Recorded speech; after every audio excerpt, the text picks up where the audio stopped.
Habari leo magazetini. Today in media. Aujourd'hui dans les médias.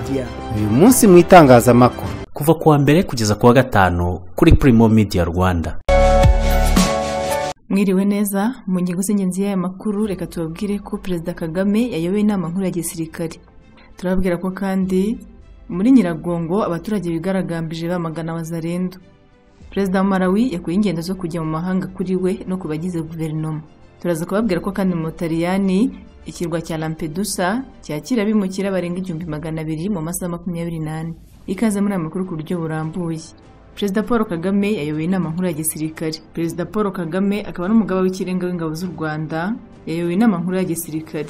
Ni inama yitabiriwe n'abasirikare bakuru bakiri mu nshingano n'abasezerewe baturutse mu nzego zitandukanye z'umutekano zirimo ingabo z'igihugu RDF, polisi y'u Rwanda RNP, urwego rw'igihugu rushinzwe ubugenzacyaha RIB ndetse n'urwego rushinzwe iperereza n'umutekano NISS. Ibiro by'umukuru w'igihugu Village Urugwiro dukesha inkuru ntibyahise bitangaza ibyaganiriweho muri iyi nama.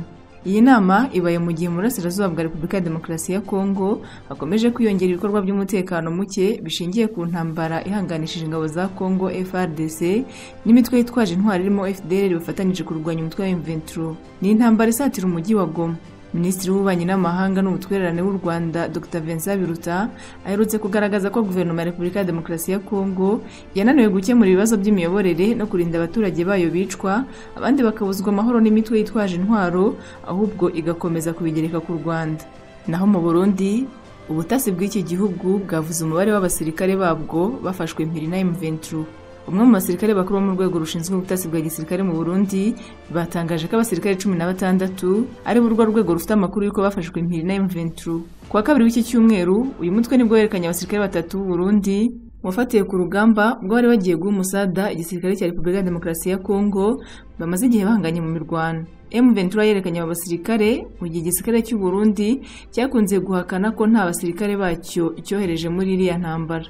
Usibye aberekanwe hari n'abandi basirikare barenga 10 biciwe muri iriya mirwano, ndetse amakuru avuga ko muri iki cyumweru ari bw'imirambo yabo yatangiye gushyingurwa.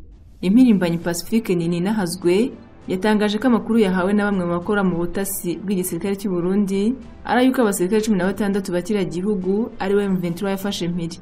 Kwa kabiri ubwo bari abasirikare berekanwaga byasabye imiryango yabo na societe civile gusaba leta y'u Burundi kuvugisha M23 kugira ngo uyu mutwe barekure babe basubira iwabo. Umusirikare wo ku rwego rwa officier wavuganye na Nini Nahazwe yavuze ko batangajwe n'imyitwarire y'ubunyamwuga M23 yerekanye mu kureka Burundi bagafata imirambo y'abasirikare babo no kureka kwica abasirikare yafashe. Andi makuru avuga ko kuri ubu abasirikare b'u Burundi bakomeje kwibaza impamvu nta kirimo gukorwa ngo leta ibohoza abasirikare bayo bafashwe impiri na M23.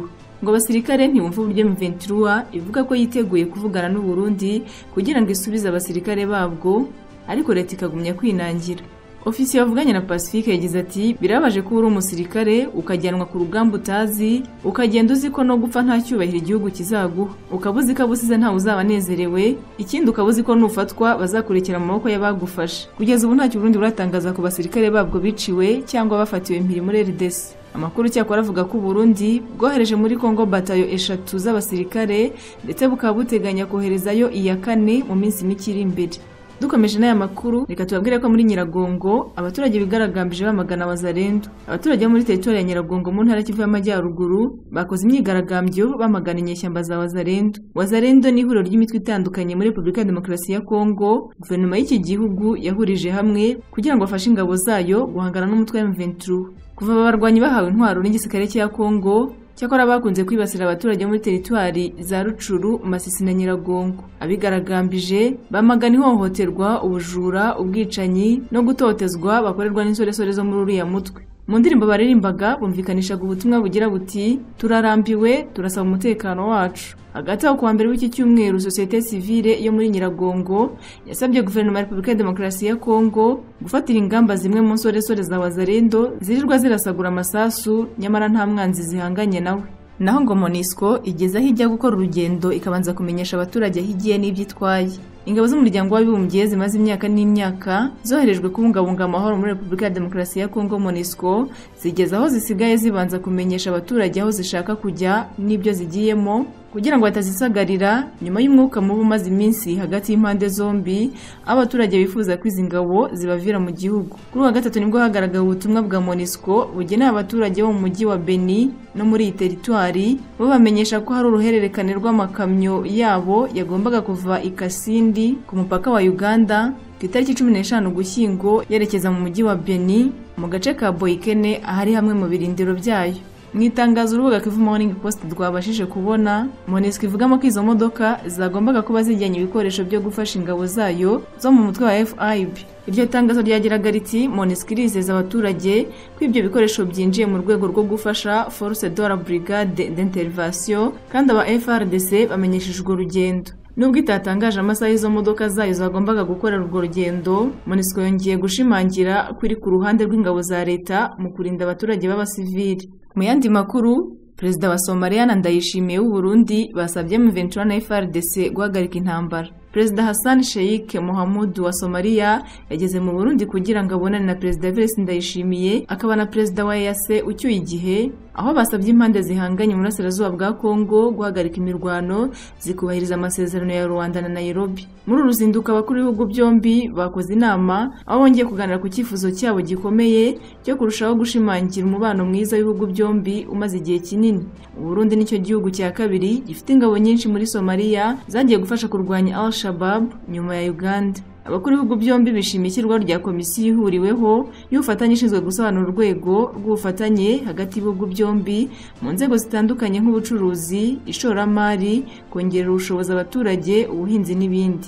Bashimangiye kandi ko bemeje gushyira imbere ya se mu gihe cy'umwaka wa 2022-2026 no gushimangira amahoro, umutekano, ituze ndetse n'imiyoborere myiza ku rwego rw'akarere nk'uko iyi nkuru dukesha Region Week bivuga. Abakuru b'ibihugu byombi kandi baganira ku kibazo cy'umutekano mu burasirazuba bwa Kongo, bahamagarira impande zombi zihanganye guhagarika imirwano zikisunga amasezerano yo guhagarika intambara ya Rwanda na Nairobi. Uru ruzinduko ruje mu gihe Somalia iri hafi kugera ku cyiciro cya nyuma cy'urugendo rwayo rwo kwinjira mu muryango wa EAC, aho ishobora kwakirwa muri uku kwezi k'Ugushyingo mu nama ya 23 isanzwe y'abakuru b'ibihugu bigize uyu muryango iteganijwe kwa 24 Ugushyingo uyu mwaka i Arusha muri Tanzania nk'uko byatangajwe n'umunyabanga mukuru Peter Matuki. Dukomeje n'aya makuru, abasirikare bo muri Sahel batozaga abakomando ba FARDC baherutse kubata. Abasirikare benshi bo muri Israel bahuguraga abakomando b'igisirikare cya Repubulika ya Demokarasi ya Kongo FARDC barinda umukuru w'igihugu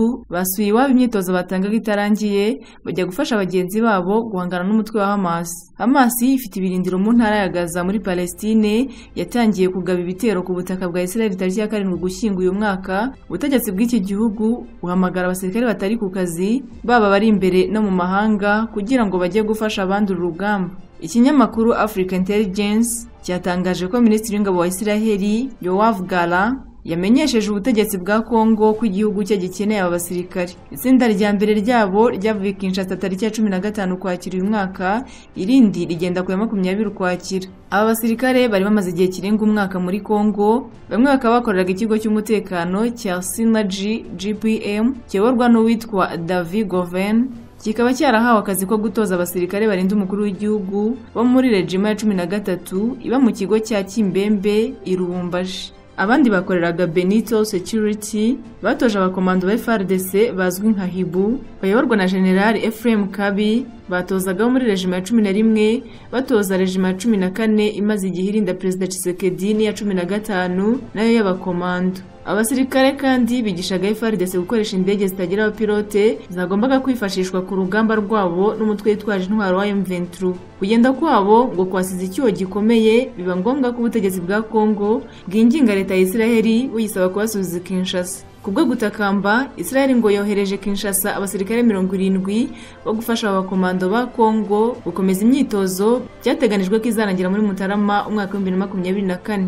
Gusa ngo ababo ntibitezweho umusaruro mwinshi kuko barakuze ugereranyije n'abambere, kandi muri bo harimo abatorejwe muri Cameroon banahakoreye akazi. Hari itsinda ry'abasirikare 60 batigeze bava Kinshasa, aba bakaba bavugwaho kugira ubumenyi bwihariye kandi bwo ku rwego rwo hejuru. boherejwe n'ikigo Global CST gisanzwe ari ishami ry'umutwe w'ingabo wa Missile Defense Group washinzwe na General Israel Ziv wigeze kuyobora ibikorwa by'ingabo za Israel. Iki kinyamakuru kirasobanura ko aba basirikare bo muri Global CST bari gufasha FRDC mu kuvugurura bigendanye n'igihe ibifaru n'imodoka z'urugamba byakorewe muri Israel bikaba byaroherejwe Kinshasa mu mwaka wa 2014 birimo Ramta RBY M3 na Plasan Sandcat. Abasirikare baturutse mu kigo Mer Group gitanga serivisi z'ubutasi zigezweho nabo baracyari Kinshasa bakaba bafasha FRDC mu buryo bwo kumira ibitero n'ubutasi kandi bakabafasha inzego ziri mu rushinzwe iperereza n'ishami ry'igisirikare riri mu biro by'umukuru w'igihugu. Ubufatanye bwa Kongo na Israel bushingira ku masezerano yasinywe na Minisitiri w'Ingabo z'ibihugu byombi mu mwaka wa 2021 ubwo Perezida Tshisekedi yagiraga uruzinduko i Tel Aviv. Dukomeje n'aya makuru, Perezida yakuyeho ingendo zo kujya mu mahanga kuri we no kubagize guverinoma. Perezida wa Malawi Lazarus Chakwera yakuyeho ingendo zo mu mahanga ku bagize guverinoma ndetse no kuri ubwe anategeka abaminisitiri bari hanze y'igihugu kugaruka igitaraganya. Mu ijoro ryo kuwa gatatu kuri televiziyo y'igihugu yashyizeho amabwiriza agenga ingendo z'imbere mu gihugu anagabanya hafi kimwe cya kabiri cya essence yahabwaga abagize guverinoma. Gusa ngo izi ngamba zizatangira kubahirizwa muri Werurwe umwaka wa 2024 hasozwa umwaka w'ingengo y'imari. Izi ngamba zafashwe zijya kumera nk'izari zarafashwe mu gihe cya COVID-19 muri Malawi. Ku cyumweru gishize Malawi Central Bank yatangaje ko amafaranga y'imbere mu gihugu yatakaje agaciro ku kigero cya 44%. Abahanga basanga ko gutakaza agaciro bizashyira mu kaga inguzanyo iki gihugu cyahawe n'ikigega mpuzamahanga cy'imari IMF ingana na miliyoni 144 z'amadolari y'Amerika mu gihe cy'imyaka 4. Dusoza aya makuru, mu Butaliyani ikirwa cya Lampedusa cyakira abimukira barenga 200,000 mu masaha 28. Umubare w'abimukira binjira mu Butaliyani ukomeje gutera inkeke nyuma y'aho abarenga 200,000 bageze mu kirwa cya Lampedusa mu munsi umwe. Ikinyamakuru Rai News cyatangaje ko umubare w'abimukira umaze kugera ku 430 muri aka gace ndetse Minisiteri y'Ubutegetsi bw'igihugu ikaba igiye kubohereza mu tundi duce tw'igihugu batwaye mu bwato. Uyu mubare uje wiyongera ku 11 by'abimukira bahageze mu kwezi kwa 9 uyu mwaka. Leta y'Ubutaliyani igaragaza ko imaze kwakira abimukira bagera ku 147,239 mu ntangiriro z'uyu mwaka, mu gihe umwaka ushize bari 92,881. Abayobozi b'inzego z'ibanze z'iki gihugu bongeye gusaba ubufasha kuri iki kibazo. Ibi bibaye nyuma yo Perezida wa Komisiyo y'Ubumwe bw'ibihugu bw'Uburayi Ursula von der Leyen yasuye iki kirwa atangaza gahunda yo gutera inkunga Ubutaliyani. Abimukira binjiye mu Burayi bagera bwa mbere ku kirwa cya Lampedusa, agace k'Ubutaliyani gaherereye hafi ya Afurika y'Amajyaruguru. Inyanja ya Mediterane ni imwe mu nzira abimukira benshi banyuramo bagiye mu bihugu by'Uburayi. Naha dusoreje, nitwa Jeanette Kabayiza, mugira amahoro. Habari leo magazetini. Today in media. Aujourd'hui dans les médias.